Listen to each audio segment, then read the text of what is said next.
Remue ménage. Remue ménage.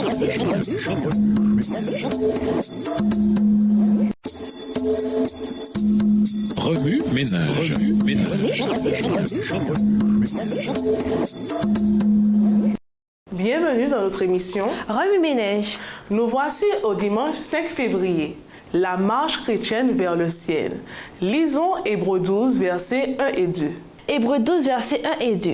Nous donc aussi, puisque nous sommes environnés d'une si grande nuée de témoins, rejetons tout fardeau et le péché qui nous enveloppe si facilement et courons avec persévérance dans la carrière qui nous est ouverte. Ayant les regards sur Jésus, le chef et le consommateur de la foi, qui, en vue de la joie qui lui était réservée, a souffert la croix, méprisé l'ignominie et s'est assis à la droite du trône de Dieu.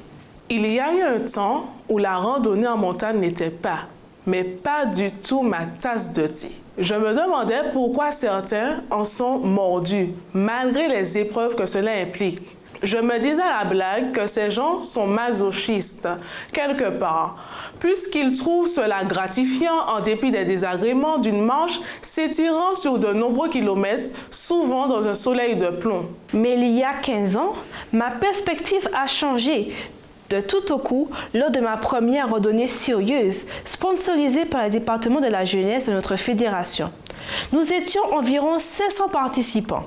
Ce soir-là, tandis que la plupart des randonneurs atteignaient le sommet de la montagne, il s'est mis à pleuvoir à seaux. Certains d'entre nous se sont entassés dans une tente de fortune pour supporter le froid.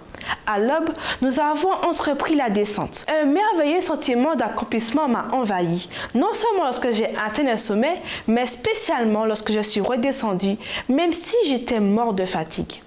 Depuis, j'ai gravi plusieurs autres montagnes. Gravir une montagne est physiquement plus exigeant qu'une simple promenade en raison de la gravité.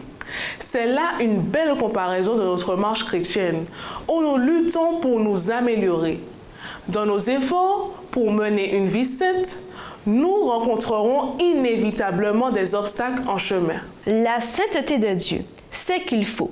Lisons Psaume 89, verset 19. Psaume 89, verset 19. Alors tu parlas dans une vision à ton bien-aimé, et tu dis, « J'ai prêté mon secours à un héros, et j'ai élevé du milieu du peuple un jeune homme. » L'Ancien Testament se réfère constamment à Dieu en tant que Saint Israël. Psaume 89, verset 19, Ésaïe 40, verset 25, Jérémie 51, verset 5 et Ézéchiel 39, verset 7. Dieu est incomparable et inégalable. Ésaïe 40, verset 25. Dans son grand amour, il n'oublia pas les nations d'Israël et de Juda, même si elles avaient péché contre lui. Jérémie 51, verset 5. Son nom est saint. Nul ne devait le profaner. Ézéchiel 39, verset 7. Yahvé, nom hébreu de Dieu, ou Yahweh, Jéhovah, était tellement sacré pour les Juifs qu'ils refusaient même de le prononcer. La sainteté est un attribut de Dieu.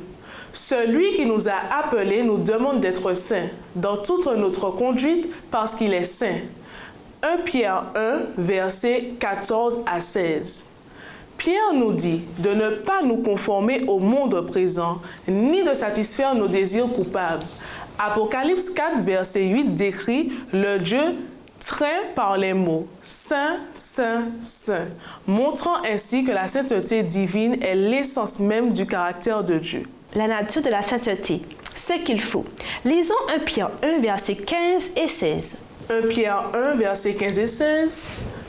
Mais puisque celui qui vous a appelé est saint, vous aussi soyez saints dans toute votre conduite, selon qu'il est écrit. Vous serez saints, car je suis saint. Paul déclare qu'il nous faut vivre par l'esprit et ne pas satisfaire les désirs de la chair. Galates 5, verset 16. Le fruit de l'esprit se manifeste dans notre vie par l'amour, la joie, la paix, la patience, la bienveillance, la bonté, la fidélité, la douceur et la maîtrise de soi, au verset 22. Si nous vivons par l'esprit, ajoute-t-il, marchons aussi selon l'esprit, verset 25. Ceci implique que nous devons nous conformer au Saint-Esprit dans tous les aspects de notre vie. En effet, Dieu nous a choisis avant la fondation du monde afin que nous soyons saints et sans défaut à ses yeux.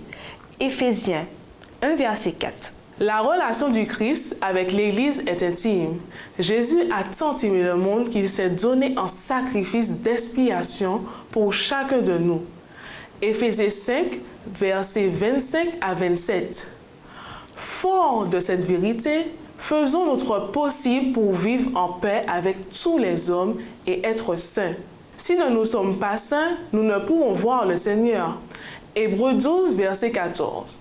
Celui qui choisit de suivre sa propre voie ne peut voir la face de Dieu parce que le monde l'aveugle.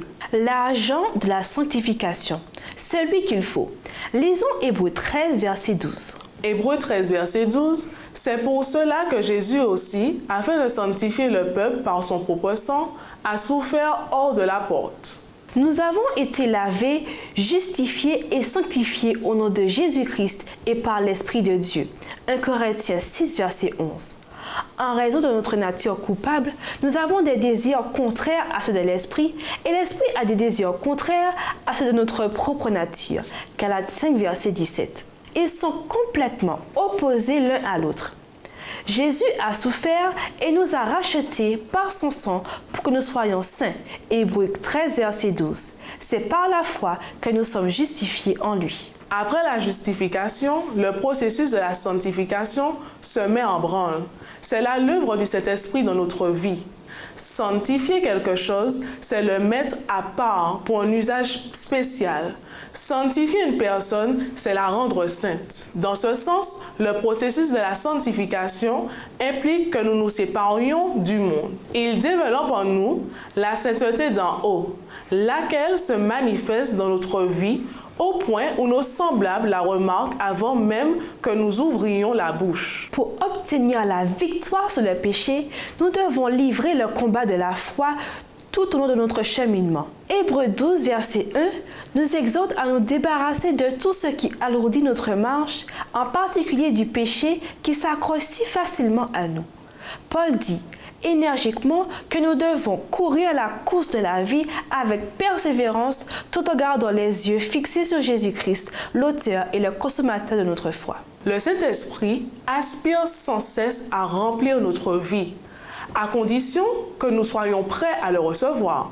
Jamais il ne nous forcera à le laisser entrer dans notre cœur.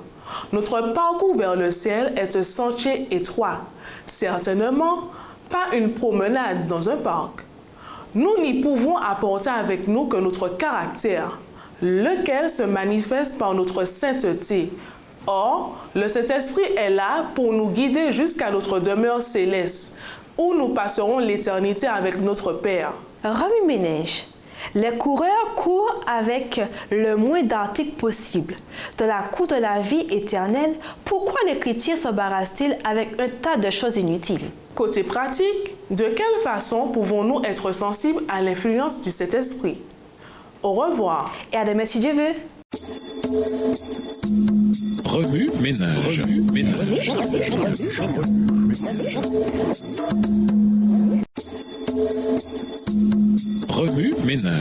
ménage.